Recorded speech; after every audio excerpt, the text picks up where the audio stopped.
Halo semuanya, perkenalkan nama saya Ariel Leonardo Bunduran dengan NIM 221011060061 dari program studi Sistem Informasi. Pada tugas kali ini, saya akan mempresentasikan dengan pembahasan sejarah, fungsi, dan kedudukan bahasa Indonesia. Langsung saja, sejarah bahasa Indonesia. Bahasa Indonesia adalah hasil pertumbuhan dan perkembangan bahasa dari bahasa Melayu. Untuk mengetahui perkembangan bahasa Melayu itu diuraikan oleh S. Takdir Ali Syabana bahwa negeri kita yang terdiri dari beribu-ribu pulau ini selayaknya mempunyai bahasa dan dialog yang begitu banyak. Namun bahasa dan dialog itu sebagian besar termasuk dalam satu rumpun bahasa Melayu.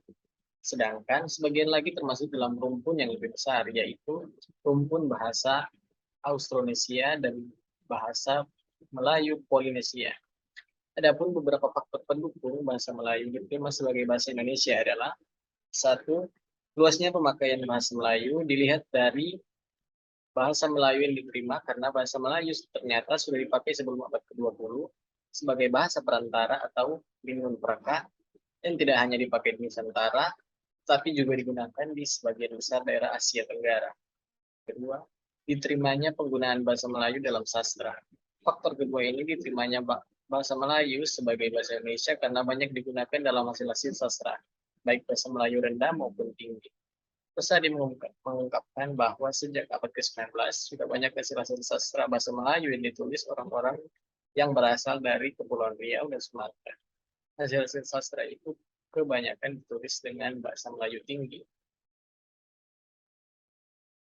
Yang ketiga, penggunaan bahasa Melayu dalam persurat kabaran. Faktor tiga penyebab diterimanya bahasa Melayu sebagai bahasa Indonesia adalah telah digunakannya bahasa Melayu dalam surat kabar Nusantara. Faktor lainnya yang menyebabkan bahasa Melayu diterima sebagai bahasa Indonesia adalah yang pertama, letak geografis yang istimewa. Karena kediaman bangsa Melayu itu terletak di Selat Malaka yang menjadi lokasi perhubungan dan perdagangan yang sangat penting antara Barat dan Timur di lingkungan Asia Tenggara. B. Sifat bangsa Melayu yang perantau, pelayar, dan penjajah pulau-pulau. C. Menjadi bahasa penghubung bagi kekuasaan politik kerajaan-kerajaan. Tidak kalah pentingnya bahasa Melayu dijadikan sebagai alat pengembangan agama Islam yang dibawa oleh para pedagang ke seluruh kepulauan dan pengembangan agama Kristen yang dibawa Portugis serta orang-orang Eropa lainnya. Dengan demikian, bahasa Melayu sebagai lingua franca sudah memenuhi fungsinya sebagai bahasa. Selanjutnya, fungsi bahasa Indonesia. Bahasa Indonesia memiliki fungsi sejalan dengan kedudukannya, yaitu satu, bahasa yang nasional, kedudukannya di atas bahasa daerah. Hasil perumusan seminar politik bahasa yang diselenggarakan di Jakarta pada tanggal 25 sampai 28 Februari 1975 menegaskan bahwa dalam kedudukannya sebagai bahasa Indonesia berfungsi sebagai A. Lambang kebanggaan, B. Lambang identitas bangsa Indonesia terdiri dari berbagai etnis atau suku bangsa. Sehingga dengan kondisi ini bahasa Indonesia berfungsi sebagai lambang identitas. C. Alat pemersatu berbagai suku bangsa. Artinya, bahasa Indonesia merupakan alat yang memungkinkan untuk menyatukan berbagai suku bangsa dengan latar sosial dan bahasa dalam kebangsaan Indonesia. Dan D. Alat perhubungan antara daerah dan antar budaya. Kedua, bahasa negara atau bahasa resmi negara kesatuan Republik Indonesia memiliki 4 fungsi sebagai berikut. Pertama, bahasa resmi kenegaraan. Seluruh kegiatan kenegaraan dan penyelenggaraannya harus menggunakan bahasa Indonesia seperti kegiatan acara kenegaraan, pidato kenegaraan, dan lain sebagainya.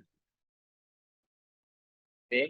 Bahasa pengantar di dunia pendidikan, kegiatan belajar mengajar di dunia pendidikan baik sekolah ataupun perguruan tinggi dan menggunakan bahasa Indonesia sebagai bahasa pengantar. C.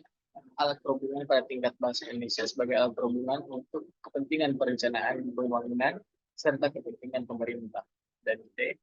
Alat pengembangan kebudayaan dan teks Indonesia kaya akan kebudayaan yang sesuai dengan sukunya, sehingga budaya itu perlu dikembangkan dan dikomunikasikan kepada berbagai bangsa. Lanjut, kedudukan bahasa Indonesia. Pada dasarnya dibedakan atas 2 poin yang bertolak dari sejarah pertumbuhannya, yaitu satu, kedudukan bahasa Indonesia sebagai bahasa nasional yang paling utama. Hal tersebut tersurat pada Ikrar Sumpah Pemuda tanggal 28 Oktober 1928 yang berbunyi menjunjung tinggi bahasa persatuan bangsa Indonesia. Dan yang kedua, kedudukan bahasa Indonesia sebagai bahasa negara. Seiring dengan Hari Kemerdekaan Indonesia 17 Agustus 45, yang pada besoknya tanggal 18 Agustus diakui dan disahkan keberadaan bahasa Indonesia sebagai bahasa negara yang termasuk dalam Persaturan Republik Indonesia 1945 yang berbunyi bahasa negara adalah bahasa Indonesia. Sekian presentasi pada tugas kali ini. Terima kasih dan salam literasi.